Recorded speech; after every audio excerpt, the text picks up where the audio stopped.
So today we begin our studies of Chapter 3. There are 5 sections in Chapter 3, and Chapter 3 is all about exponential functions and logarithmic functions. Now, the reason that we study exponential functions and logarithmic functions together is because these two types of functions are actually inverse functions of each other.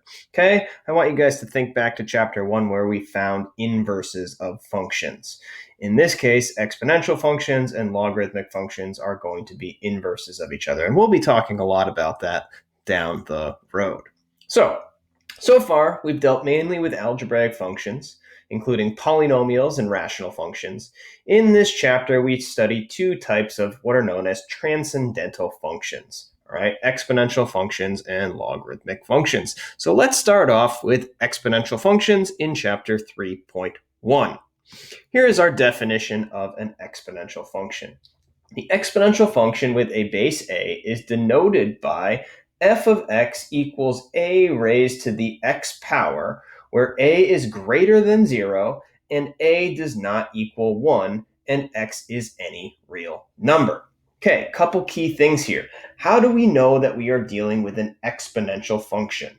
Well, notice where our variable, our independent variable x, is located. The independent variable x is located in the exponent. That is what makes this an exponential function. Very important to recognize. The variable x is in the exponent. The independent variable is in the exponent.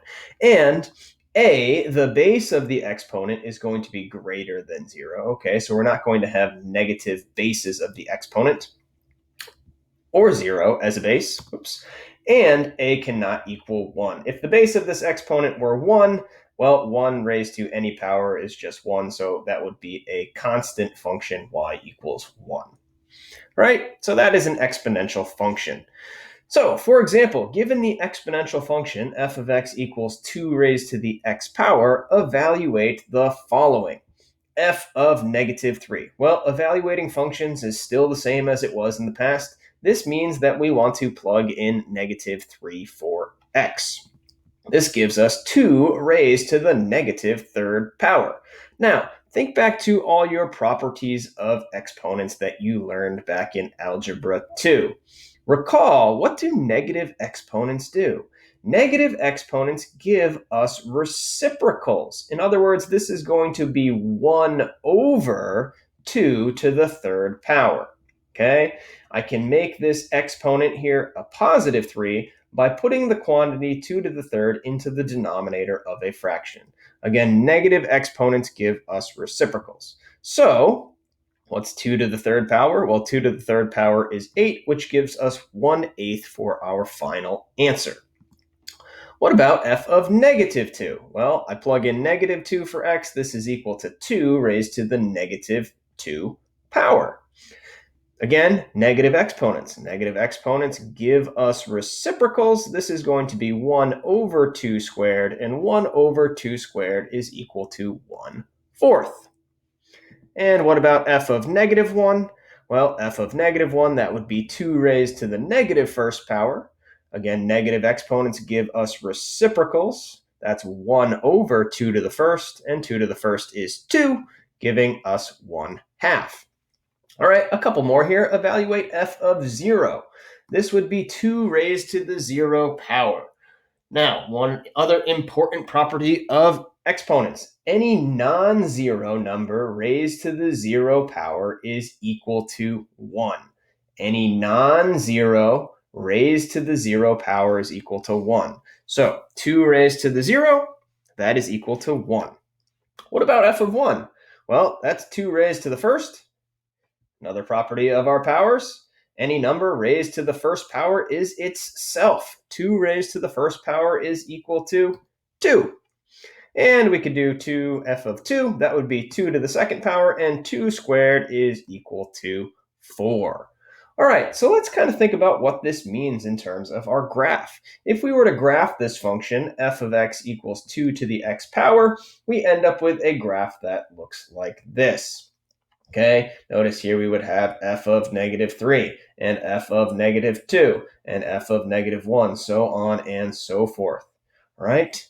So this is what our general shape of our exponential functions is going to look like. And in particular, this is an example of what we call exponential growth.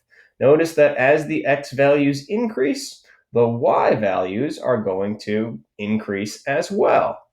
All right, here we have an example of exponential growth. Now, this is what our graph of any exponential function looks like, where our base of our exponential function, a, is greater than 1. All right, every single exponential function with a base of a is going to have this same general shape. Yes, the y values are going to vary. Obviously, the outputs are going to change depending upon what the base is, but they are going to have this same general shape, this exponential growth. So what's the domain of this function? Well, notice that it continues to go all the way to the left and continues to go all the way to the right. There are no breaks, holes, or gaps. And our domain is going to be from negative infinity to positive infinity. All right. One thing to make note of, this is very important. The domain for any exponential function is always going to be all real numbers. What about the range of our function here?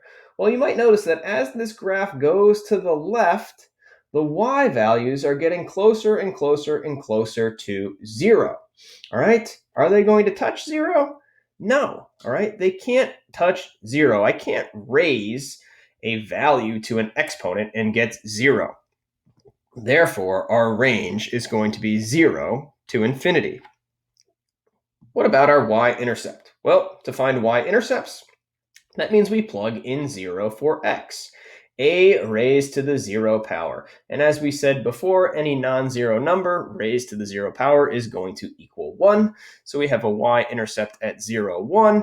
And because the y values approach 0 as this graph goes to the left, all right, we have a horizontal asymptote at y equals 0.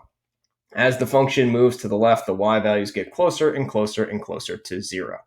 And a couple things to make note of. This function is always increasing, and it is continuous across its domain. As we said, no breaks, holes, or gaps.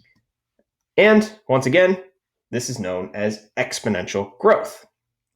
All right, now let's take a look at the function f of x equals a to the negative x, where the base of our exponential function a is greater than 1.